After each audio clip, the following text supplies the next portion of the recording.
আরজিকরের ঘটনার প্রতিবাদে মিছিল মিটিংয়ে শহর আবারও গর্জে উঠেছে। প্রতিবাদ মিছিল এবং বিচারের দাবিতে সোচ্চার হয়েছে আজ আবারও শহরে।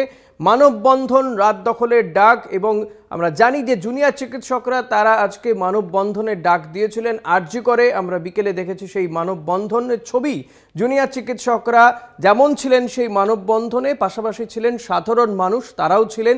আজ আবারও রাত দখলের ডাক দেওয়া হয়েছে। আমাদের সঙ্গে দুজন প্রতিনিধি রয়েছেন, শ্যামবাজার থেকে রয়েছেন সুদীপ্ত, রীনা সরকার রয়েছেন শিলিগুড়ি থেকে। আমি রীনার কাছে যাব শুরুতেই। রীনা, শিলিগুড়িতে সেখানেও তো সেই আবারও সেই একই দাবি উঠছে, বিচার চাই। আগামীকাল শুনানি রয়েছে। সাধারণ মানুষ যারা মিছিল করছেন কি বলছেন তারা?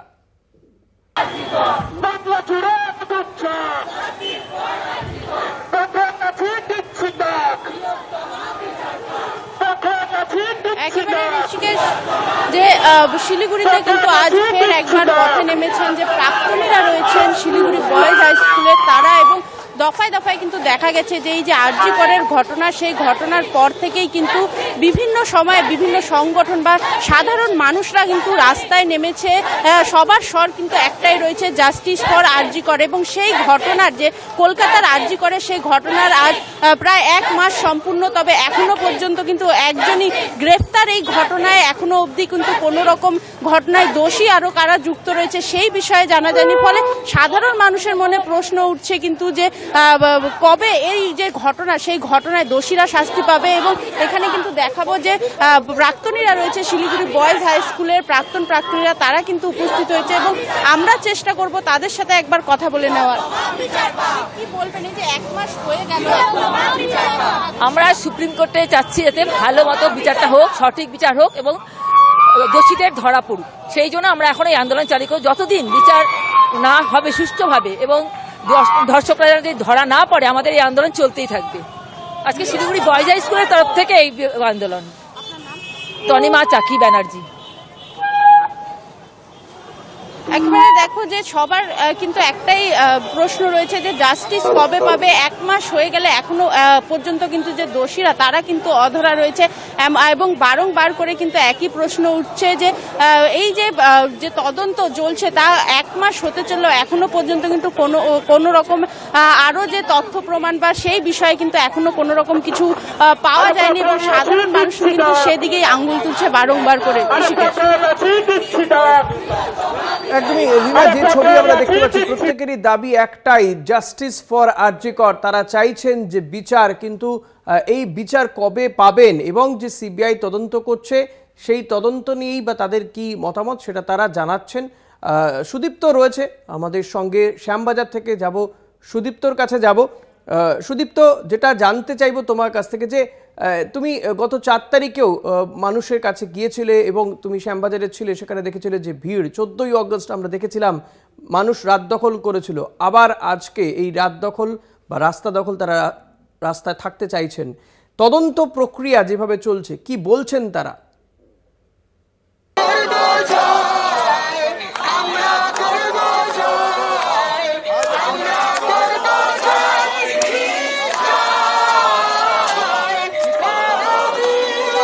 শোনা যাচ্ছে আমার কথা? একদমই। দেখো এই মুহূর্তে যে ছবিটা তোমায় দেখাচ্ছি, এটা হচ্ছে উত্তর কলকাতার ছবি। উত্তর কলকাতা, উত্তর চাই, এই দাবি নিয়ে তারা সামনে এসেছেন। তারা গাইছেন উই শ্যাল ওভারকাম, আমরা করব জয়। আর কিভাবে জয় করতে পারবো আমরা? একদম একদম মানুষের বিচার। আমি সুপ্রিম কোর্ট, গণতান্ত্রিক দেশ, সুপ্রিম কোর্ট, মহামান্য হাইকোর্ট সবাইকে আমরা সম্পূর্ণভাবে করি, কিন্তু মানুষের এই যে বিচার এবং সারা বিশ্ব জুড়ে যে প্রতিবাদের আগুন জ্বলছে, এই আগুনে আমি 100 কেন 1000% নিশ্চিত যে আমরা এই জায়গায় আমরা জিতবই এবং এর আমরা ঠিক মতো উপযুক্ত শাস্তি আমরা ওই যে করেছে তাকে আমরা দেবই। এটা আমাদের 100% বিশ্বাস। আগামীকাল সুপ্রিম কোর্টের শুনানি রয়েছে, সুপ্রিম কোর্টের কাছে আপনাদের কি আশা থাকছে? একদম সুপ্রিম কোর্টের পাশে দেখুন, আমাদের আইনের প্রতি আমাদের সম্পূর্ণ আছে। সেই হিসেবে আমরা সুপ্রিম কোর্টের কাছে ন্যায্য বিচার, যেটা ন্যায্য, কোনো রকম ওপরে কোনো কারোর হস্তক্ষেপ না করে সুপ্রিম কোর্ট, মহামান্য supreme court, chief justice of India তার কাছে আমাদের একান্ত অনুরোধ যে নির্ভয়ে এবং মানে কারোর কোনো প্ররোচনায় না করে সম্পূর্ণ একটা সুন্দর এবং সুষ্ঠু বিচার দিক এবং দোষীকে যেন উপযুক্ত শাস্তির ব্যবস্থা করা হয়।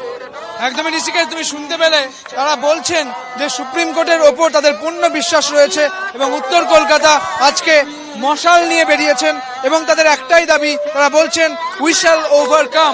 ঋষিকেশ, সুদীপ্ত এবং রিনা, নিঃসন্দেহে আপাতত তোমাদেরকে ধন্যবাদ জানাচ্ছি। আমরা এই ছবি দেখাবো, সাধারণ মানুষের কাছে তুলে ধরবো প্রত্যেক মুহূর্তে।